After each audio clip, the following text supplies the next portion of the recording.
On my little roaster here. Ooh, it's hot. Don't touch your roaster as it's on. It's very hot. Welcome back. We're at the roastery. We're gonna be roasting 3 different coffees for different reasons. We have to fulfill some subscription orders, some individual coffee orders, and wholesale orders. So, gonna kind of take you behind the scenes, show you one coffee that is the final roast, and a little bit sad about it. It's the CGLE Anaerobic Natural Mandela. Mandela is a variety that was created by Café Granja La Esperanza. So it's pretty cool that we had the ability to roast that coffee. Thought it was really unique, very black plum, very sweet and sour. Hopefully you got a chance to try it. We'll see how it is during this next harvest. Maybe we want to buy it again, or maybe we'll do a washed variety or something like that along those lines. So we'll see. But gonna start off with that one, take you behind the scenes. I also have a pretty big update for those of you that enjoy these roasting videos. I've changed my roasting style a little bit, and I'm gonna show you why and take you behind the scenes and go into all the details as to why I made those changes and show you really what I'm seeing with them. And we'll start with the biggest change, which is the CGLE Anaerobic Natural Mandela. We basically shaved off 1 whole minute of roast time with this new profile that we created. And for, I would say, majority of the coffees that we're roasting now, we're only doing them a minute, maybe even 2 minutes less than we were before. And it's a completely different style for me. I would say it leans more into the traditional style of roasting, but still with my kind of slower roast profiles in the beginning. And then we kind of gradually build up to the hot heat. And I'll explain why. But after that Anaerobic Natural Mandela, we're gonna be doing a Kenya, we're gonna do 3 roasts of that. And then quite a bit of Ethiopia. Probably won't take you behind the scenes of the Ethiopian, that's a wholesale request, so I'm doing roughly 40 pounds of that. Let's go behind the scenes of the first coffee where we changed up that profile. Now, what we did not change here is the temperature that we begin the coffee roasting at. So it's still set to our normal heat level 4, which is on the lower side of most roasters out there. It's around, right now it's around 388. It's actually a pretty hot day, so the ambient heat is affecting the roast a little bit. Try to keep this cool in here. I do have a fan that's blowing, but other than that, it's a bit warmer. So as we're roasting throughout the day, we're actually going to see a gradual increase of the beginning roast air temp. So what we do to offset that is we increase the loft before we throw in the beans to roast. And that will typically cool down the roast air temp a little bit more. That way we can get it to around 380 or so. That's really where we want to start. It's actually a little warm right now, so I'm going to increase the loft, get it back down to around 380 to 390. And then we're going to throw this in. But the beginning temperature is still low. For the first 1 minute, we're going to soak it in that lower temperature. And that's really what's going to, for lack of better words, bake the inside of the coffee beans, really cook it. And we want to do that because if we get through the roasting profile too quickly now and we don't actually cook the inside of the beans, then it's going to taste underdeveloped. And I actually did have an issue with that about 2 months ago when I was kind of messing with my roasting profiles. I was increasing the air temperature and doing most roasts, completing them around 6 minutes or so, and they were getting underdeveloped in a way. Even though I was going through first crack and going about 20-30 seconds into first crack, they were still becoming out a little bit underdeveloped, a little earthy as I was comparing them to some other roast that I had previously done with the same coffee. So what I realized is that I still want to keep that lower temperature in the beginning to kind of cook the inside and then crank it up as quickly as possible to the hottest temperature. So what we're going to do here is leave it in 4, actually we're going to leave it in about 4.5 heat level for about 1 minute, actually for exactly 1 minute. And then at 1 minute, we're gonna crank it up to the hottest temperature we wanna get it to, which is gonna be heat level 7. That's going to then hover around 490 and 500 between there for the remainder of the roast. And that's what we're looking for. This should end around 7 minutes or so. It should be about a 7-minute roast. Previously, this was close to 9 minutes. So we've really shaved off quite a bit. I think this goes about 7:30 or so. So let's get it in and I'll talk a little bit about it as it's roasting. So at 1 minute, we have 189 bean temp. We're going to crank it up to heat level 7, which will be the hottest heat level that we'll leave it in. And as soon as it begins to get to around 490 or so on the roast air temp, that's when we're going to start to gradually turn down the heat level. I believe this one ends at around heat level 6, and that's how it's gonna go. Now, the reason why I made these changes to the roast profile is I found that the quicker you roast the coffee, the more acidity will be extracted during the brew. And the acidity is what leads to the flavor, the notes in the coffee. So it's important to balance out a highly acidic coffee with a little bit more mildness. So what I was finding is that although my coffees previously were very good and they had very great notes to them, there could have been a little bit more acidity that was extracted. And after speaking with some of my friends in the industry, some great roasters of mine, they said the best way to generate more acidity is to lower the amount of time the coffee is in the roasting machine. And that's what they do. So we tried it out a couple of months ago. That's why I haven't really made any roasting videos, as I was kind of testing them out and been really enjoying the results. So comparing this to my last roast, it's about 2 degrees slower on the bean temperature. So what we're going to do is lower the loft, generate some more heat inside of the chamber. And as we are getting close to roast air temp 490, we're actually going to start gradually decreasing the heat level. I'm going to decrease the loft just a little bit more. I barely want it to jump over the bed. 5 minutes, we're at 371, which is actually, there's a random crack, which is actually just 1 degree now, different from the previous roast. So we're following in line. And I know I have quite a bit of novice roasters that reach out to me quite frequently that are interested in getting into roasting, and they watch my videos and follow along. I would say if you are one of them, there's always opportunities to make up some heat during the roast process. Making dramatic changes to the heat level will really affect the coffee, but if you make gradual ones, very small, minor tweaks to it, you won't really notice the difference. So just keep that in mind. We're decreasing the loft again, and we're leaving heat level at about 6.5 roughly. Roast air temp is at 492. That will increase as we decrease the loft because it's sending more heat up versus cooler air up. And we should be ending in roughly, or first crack should be beginning in less than a minute. And first crack should be beginning any second now. And as first crack begins, we are going to turn down the heat, get it to about 6, and first crack's beginning at 7:45. We're gonna leave this in first crack for about 25 seconds. And we're going to pull it. What I love about this coffee is there's actually not many Quakers in here. I maybe pull out 1 or 2 during each roast, which just makes my job a little bit easier. What's funny is I still get a lot of requests at my market that I sell at for the Costa Rican coffee that I had maybe 6 months or so ago. And what's funny about that is it was so much work for me to pull out underdeveloped beans, or just underripe, or rocks, or lots of different materials that should not be inside of the coffee, just to pull them out of the coffee after it was roasted, or even before. I got to a point where I was laying out all of the green on a table, or as I was pouring it into my container, I was laying it out and just looking through to see if I found rocks or just Quakers or underdeveloped beans that just didn't ripen properly on the trees as they were growing. And I get so much requests for it because it was a good coffee. I really enjoyed it.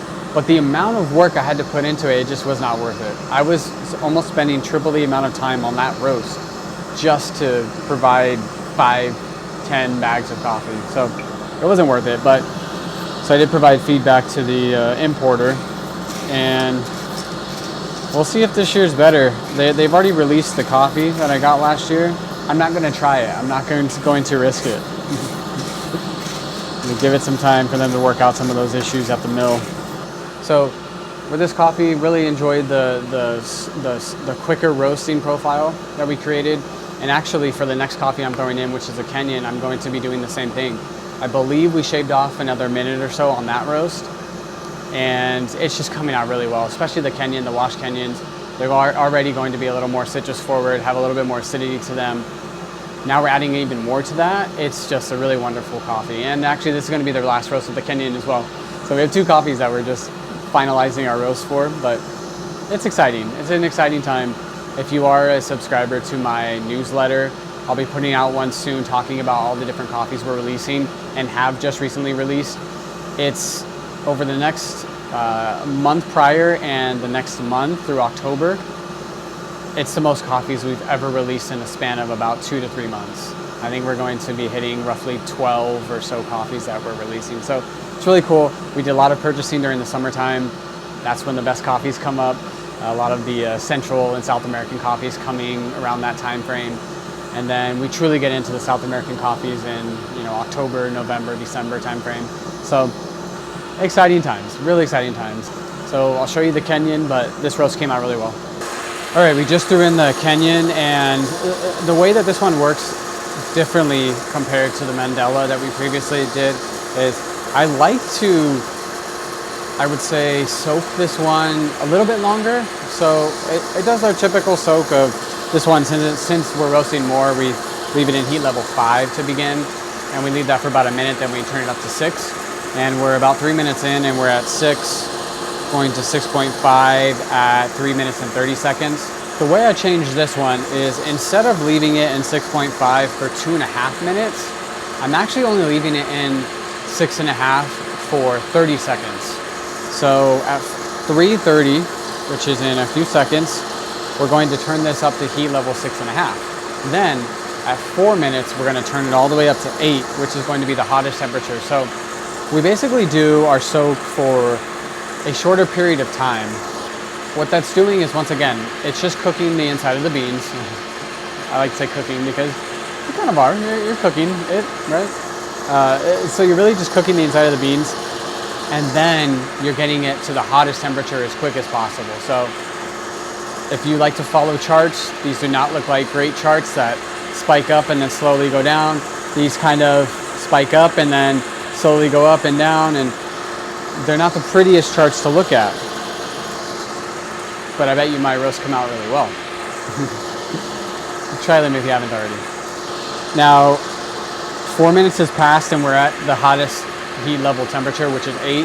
And we're going to leave it at 8 for the rest of the time. What will happen here is the roast air temperature will get to about 490. And with this coffee, the coffee is very heavy, so it's a little more dense to it. And it's going to maintain that 490 to 495 on its own for a good period of time on heat level 8. So that's what makes coffee roasting a little bit differently. You compare one variety to another or one country to another, they could have completely different profiles to them. And so within a minute, we went from roast air temp 405 and now we're at about 470. So that's what we want. That's what we want with this roast to happen. Now, my style of roasting, just to keep in mind, might not translate well over to your roaster that you're using. So because of my fluid bed air roaster, also because of the environment being open, is probably why I can do this. So just keep that in mind. If you have a traditional drum roaster or you're using a Probat or even a Loring or Stronghold or whatever, my profile probably won't work well with your roaster. So just keep that in mind. If you are, however, just getting into roasting and you're trying to build these profiles, the things to keep in mind are, and this is really just my technique, is build in a soaking period, okay? So some of the greatest roasters in the world, they either have some sort of pre-soaking where they warm up the beans prior to roasting, or they're immediately throwing it into the coffee roaster at a hotter temperature, which in my belief, won't extract as much of those notes. But I firmly believe in pre-soaking or just soaking the coffee. So that's what I would recommend, is build some sort of soaking period in, if you can, if your roaster allows for it, of, you know, a minute or so where it's on a warmer temperature, just to kind of warm up the beans, and then crank it up to the hottest temperature to do the true roast. And now we're 7 minutes in. On the roast air temp, we're keeping it at heat level 8. We're going to keep it there for a bit until we get pretty close to first crack, and then we'll go down to roughly 7.75 or so on the knob. Once again, I'm just trying to drill this in, pre-soaking or soaking the coffee, just to kind of build up that heat temperature inside of the coffee beans, and then crank it up to the hottest temperature and begin the true roasting process. So we do want to keep this coffee under 500 roast air temp, so it's going up a little higher, so I did turn it down a bit. We're at 390 at 8 minutes. It'll finish soon. The roast will finish under 9 minutes. It'll be perfect. Actually, I was just looking at my previous roast. This one goes a little bit over 9 minutes. It'll go roughly 9:20, maybe even 9:30 or so. The roast prior, we're going over 10 minutes. So we shaved off about a minute with this profile here. First crack just began. And we're gonna leave this one in first crack for about 40 seconds. So we'll pull it at 950. We do want to turn down the heat level as first crack is beginning. So now we're at 7, and we're gonna pull it in about 5 seconds. I'm sad this is the last roast. Well, I actually have 2 more roasts to go, but this is the last day of roasting for the Kenyan.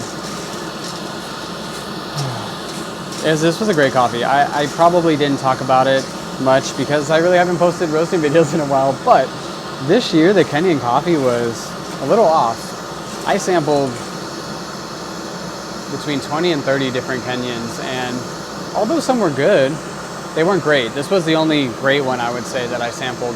There were actually 2, I take that back, there were 2 that I sampled that I thought were great, and I wanted to purchase them, but they ran out before I could even purchase. So it's kind of how it works sometimes, especially with Kenyan. Kenyan coffee doesn't grow on a very large area. So the mountain range where it grows on is a lot smaller compared to Ethiopia, for example, or Colombia, right? And so it doesn't produce as much coffee as those countries. So when you find a exquisite, exceptional Kenyan, it's tough. You kind of have to act quickly to purchase it. And most Kenyan coffee, I would say almost all Kenyan coffees go through some sort of middleman of some sort. And so they'll have the coffee on spot, which just means it's sitting in a warehouse, and you sample it, you know, you have to react within a few weeks to purchase it. And unfortunately for me, by the time I got it, I was able to sample it, that coffee was gone. So I'm still searching. Kenya's harvest is coming up soon for the 2026 harvest. Most of the time they'll harvest end of the year to the early next year, depending on where the farm's located. And so they're about to be on their 2026 harvest. So I won't be able to see that for about 6 months. But the 2025 harvest, there's still some Kenyans kind of trickling in. We'll see if some come up. That's the end of this video. Hope you enjoyed the content here. I've really been meaning to put out roasting videos, but things have come up. And I'm glad I was able to put out another one and talk a little bit about how I've changed my roasting profile. And I think this is a good video to talk about how you don't always need to stick with one profile for every coffee. Just because you built that in and that one coffee was fantastic with that profile, you can change it. You can make minor tweaks to it. Most roasters do. And you may come out with a better cup, you may come out with a worse cup. You don't know until you try it. So what I did was I started to try roasting for less time, higher temperatures, less time. And I've been really enjoying what's coming out.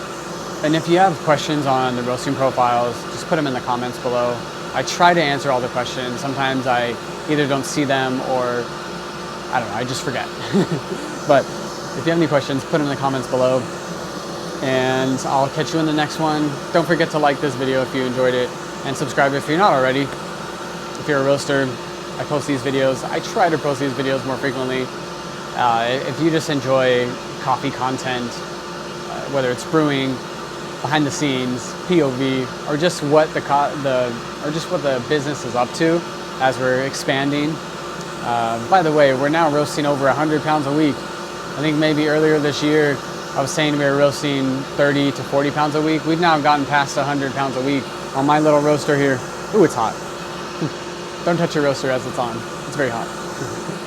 But so we've really been increasing that. So if you enjoy the content, I try to post as much as possible on Instagram and YouTube and TikTok and everything out there. If there's another video platform out there, let me know. I'll post on that too. But cool. Hope you enjoyed it. I'll catch you in the next one. Peace.